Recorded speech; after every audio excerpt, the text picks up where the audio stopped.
Ini saya cuma mau tanya nih, saya masih nggak bisa menerima logika ini SOP-nya polisi. Polisi ini kok sepertinya Tuhan ya. Nah, ini saya bandingkan dengan keadaan situasi sekarang yang di Amerika ini. Donald Trump ini kan lagi di pengadilan. Ya, mereka ini kan ada surat pemanggilan, ya kan? Begitu Donald Trump dipanggil, dia terbang ke New York menghadap hakim.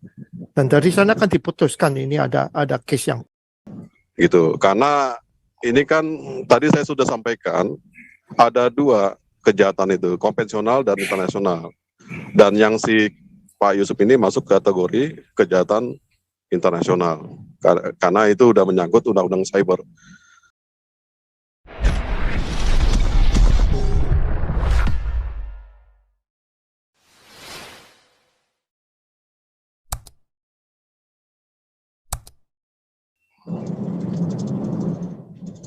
Andi. Iya, selamat pagi, siang, malam. Ini Pak ya, Pak. Ini saya cuma mau tanya nih, saya masih nggak bisa menerima logika ini SOP-nya polisi. Polisi ini kok sepertinya Tuhan ya. Nah, ini saya bandingkan dengan keadaan situasi sekarang yang di Amerika ini. Donald Trump ini kan lagi di pengadilan. Ya, mereka ini kan ada surat pemanggilan. Ya kan, begitu Donald Trump dipanggil, dia terbang ke New York menghadap hakim. Dan dari sana kan diputuskan ini ada case yang kuat, jadi kamu harus masuk pengadilan, masuk ke pengadilan. Nah, itu kan prosedur. Ini kan taraf dunia ini tuh bekas presiden US. Ini saya bandingkan dengan SOP-nya polisi di Indonesia ini kok anta barata begini ya Pak ya. Oke, hari Pak, saya jelaskan ya Pak ya. Ini kan apa mungkin ini ada hubungan dengan MUI Pak di belakang. Ya, jadi gini Pak. Polisi itu dalam melakukan penangkapan, kalau hanya berdasarkan bukti yang kuat, dia bisa Pak, tanpa harus melakukan proses proseduran itu. Sepanjang ada bukti yang kuat, itu catatan buat mungkin masyarakat yang belum tak paham. Gitu, karena ini kan tadi saya sudah sampaikan ada dua kejahatan itu, konvensional dan internasional. Dan yang si Pak Yusuf ini masuk kategori kejahatan internasional. Karena itu udah menyangkut undang-undang cyber. Kejahatan cyber. Itu menurut mereka berdasarkan aturan mainnya. Begitu Pak. Ya, internasional piye toh Pak? Bahasanya bahasa Indonesia kok internasional gimana coba? Bisa nggak masuk akal. Iya, artinya cyber itu kan kemana-mana di mendunia Pak. Iya, tapi siarannya kan bahasa Indonesia. Bukan Pak Andi. Kan Pak Andi kan ada di Amerika pakai bahasa Indonesia juga. Itu namanya internasional. Pak Andi kan bukan warga negara Indonesia sekarang, warga negara Amerika. Tapi kan bisa bahasa Indonesia kan? Itulah makanya mereka marah. Karena apa yang ditransmisikan Pak Yusuf itu dunia bisa melihatnya. Itu Pak maksudnya. Nah terus ini Propam turun tangan nggak Pak? Ini kan polisi ada SOP-nya. Propam kan harus ikut campur ya Pak? Enggak. Itu kepala Propam yang di penjara Pak. Makanya repot. Enggak, maksud saya gini loh Pak, saya ini udah kelamaan kali ya di Amerika, jadi otak saya ini udah nggak normal or something. Kalau di sini Pak ada pelaporan, itu polisi datang ke rumah, dia catat ceritanya, habis itu dia nggak berhak nangkap, dia harus serahkan ke kejaksaan, terus kejaksaan yang evaluate, terus langsung ngasih perintah ke polisi surat penahanan. Itu loh Pak mesti caranya, nggak bisa datang ke rumah knocking on the door, dan tahu-tahu dikecek masuk penjara aja. Lagi pula masuk penjara ini kenapa mesti dalam penyelidikan, kenapa mesti masuk penjara? Ini bukan orang jahat, bukan kriminal, bukan pembunuh. Investigasi, ya kan, ya yuk ambil pasportnya supaya dia nggak bisa lari. Ya, itu make sense. Tapi kenapa mesti dipisah sama keluarga, sama istri, anak istri? Ini loh saya nggak bisa terima Pak. Tolong jelasin Pak. Thank you.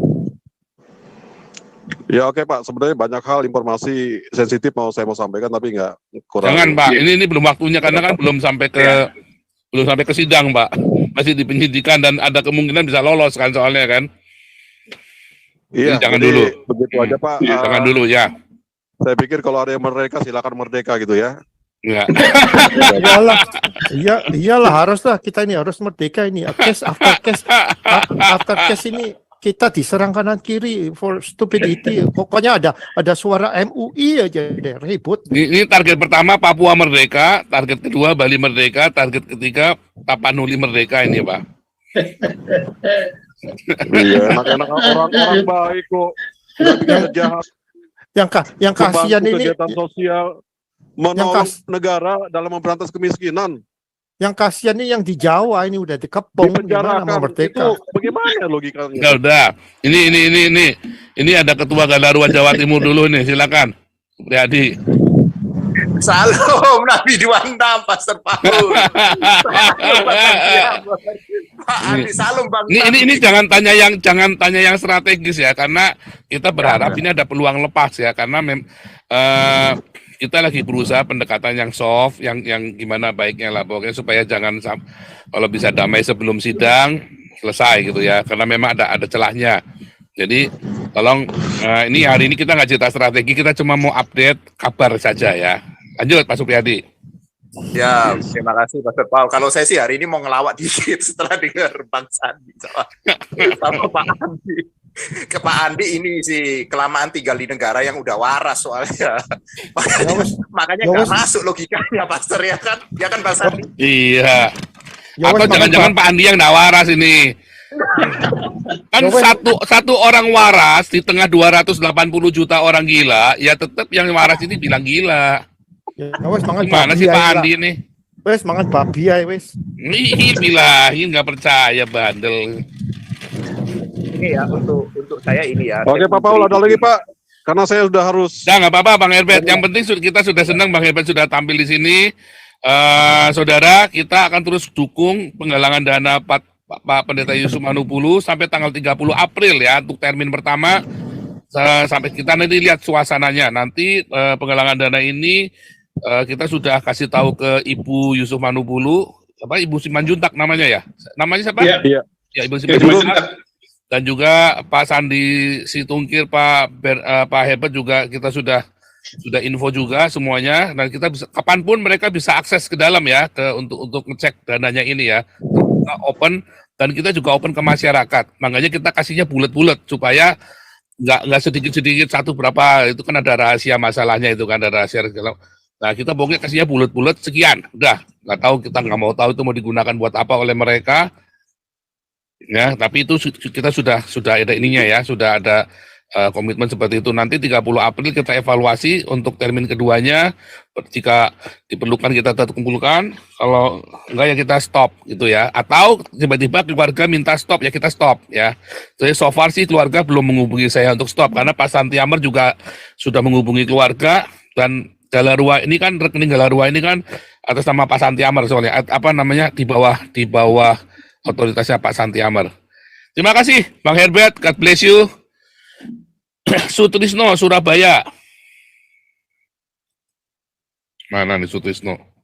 Ya, malam Pak Paul. Ya, Surabaya masuk. Selamat malam Pak Paul. Malam. Ya, selamat malam Pak. Ya, lama Pak Paul saya tidak masuk. Ya. Gini Pak Paul, menyikapi mengomentari masalahnya Pak Yusuf ya. Saya setuju dengan yang Pak Paul katakan dan rekan-rekan yang lain. Jadi kalau saya itu kan sering nonton channelnya Pak Yusuf ya Pak, yang mengenai kesaksian-kesaksian itu. Nah, terus kemarin juga Pavel kan sempat membahas juga. Terus di situ sempat di videonya siapa Maman itu, sepintas saya lihat, cuman saya nggak lihat sampai tuntas. Dari situ sementara itu saya bisa simpulkan itu tidak ada loh Pak Paul, yang dituduhkan terhadap Pak Yusuf Manupulu. Di situ wawancaranya saya rasa biasa, tidak ada penistaan. Terus kalau tadi yang dikatakan Pak Herbert itu pasal yang dituduhkan itu mengenai pentransmisian, ya ini memang sangat mengada-ngada gitu loh Pak Paul. Kalau menyangkut pihak kita Pak ya, menyangkut kita yang selaku minoritas, selalu saja seperti itu kasusnya gitu loh Pak. Dicari-cari dan dijadikan target, selalu dijadikan target.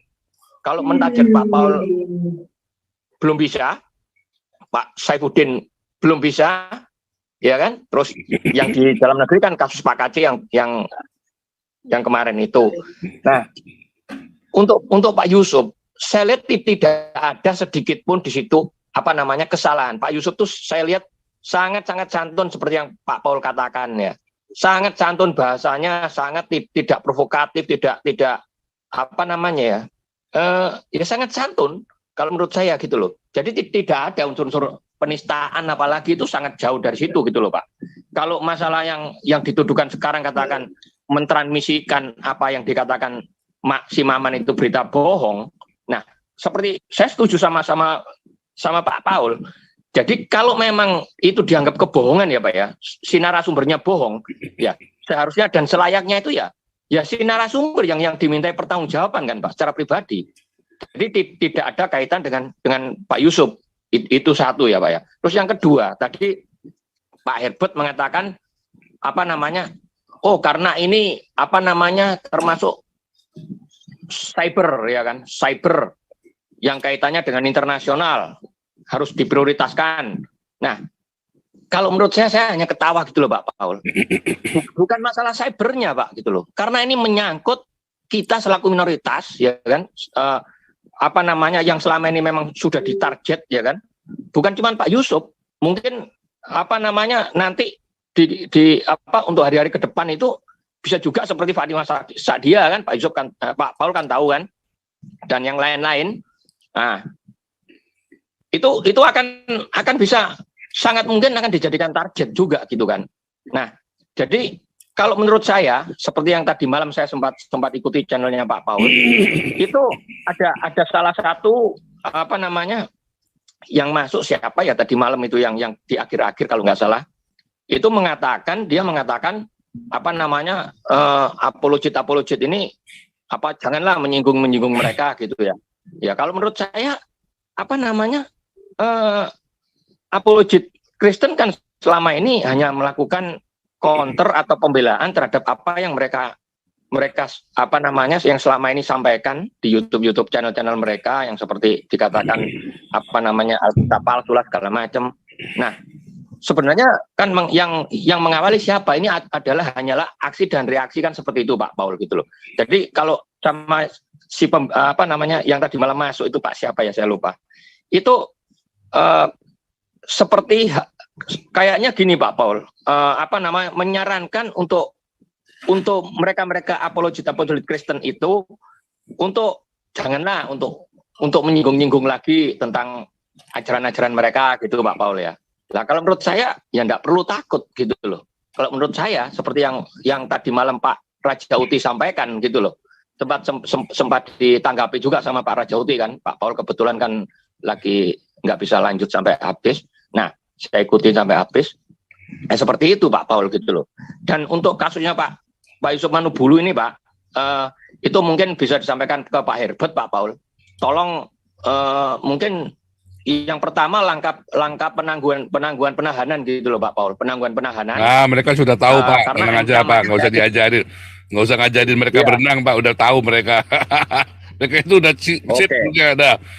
Yang salah itu duduk kenapa KC dan di lawyer itu yang salah itu loh. Nah itu betul Pak Paul, salah strategi yang lalu itu Pak. Iya, karena itu kan sudah sama Herbert sama Sandi udah kita sepakat di sini sama-sama. Bisa tiba-tiba rubah itu kan mengkhianati saya namanya kan. Bisa rubah ganti lawyer kan pengkhianat ya namanya itu. Iya, makanya sudah sepakat sama Herbert sama Sandi. Untuk yang sekarang ini makanya perlu Pak Paul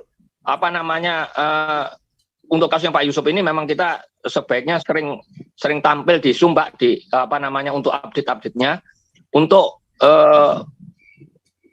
Pak Yusuf juga mungkin Pak Paul bisa sampaikan kalau bisa ya seperti yang Pak Paul sampaikan tadi, jangan sampai ganti-ganti pengacara lagi gitu loh. Ya. Dari awal udah bener itu, tapi dulu kan tadi kan bilang tadi Pak Herbert kan itu dipecat gara-gara dia bongkar kasusnya KC digebukin di dalam. Nah ya itu harusnya kan harusnya lebih senang toh Pak dibongkar kasusnya itu kan bagus gitu loh. Memang KC itu mau dijual kok sama si Kamarudin kok. Nah ya itu. Emang mau Makanya- dijual sama Kamarudin sama anaknya mau dijual. Apa itu anaknya itu yang Cina itu? Febri. Iya itu. Itu memang mau Iya. dijual itu. Memang si mau jual bapaknya sendiri itu memang. Iya. Makanya kalau untuk kasusnya Pak Yusuf ini Pak, kok saya kok yakin ya Pak ya. Saya yakin gitu ya. Kasusnya itu bakal termentahkan gitu loh. Apalagi kalau nanti misalkan bisa diperadilankan. Nah itu Dan- nggak bisa Pak, kita nggak tahu Pak. Kita nggak Iya. bisa yakin karena gini, dari awal kasusnya KC sendiri saja itu sudah bukan penistaan agama sebetulnya. Kalau mau dibilang penistaan ya bisa, tapi sebenarnya ya bukan, karena dia kan hanya membacakan apa yang sudah ada di situ dan tidak menafsirkan loh KC loh. Dia hanya membacakan saja. Orang nanya Iya, dia jawab, orang nanya dia betul. jawab, orang nanya dia jawab. Pakai ayatnya kayak gitu Iya. tanpa harus ditafsirkan lagi. Kalau menafsirkan menista agama. Tapi kalau memang mau dibilang penistaan agama berarti semuanya orang Irna Handono apalagi itu kena semua. Tapi kan enggak, sudah dilaporin bolak-balik kan mental semua. Nah ya itu Pak. Kenapa? Kan Dan konyolnya apa namanya, dia udah pegang kartunya si Yahya Waloni ada dimasukin penjara, si Kamarudin Yahya Waloni bisa lolos, KC-nya bisa kena 10 tahun. Kan goblok ini si Kamarudin ini kan. Nah makanya itu kan aneh bener gitu loh. Ya, Lebah Madu silakan.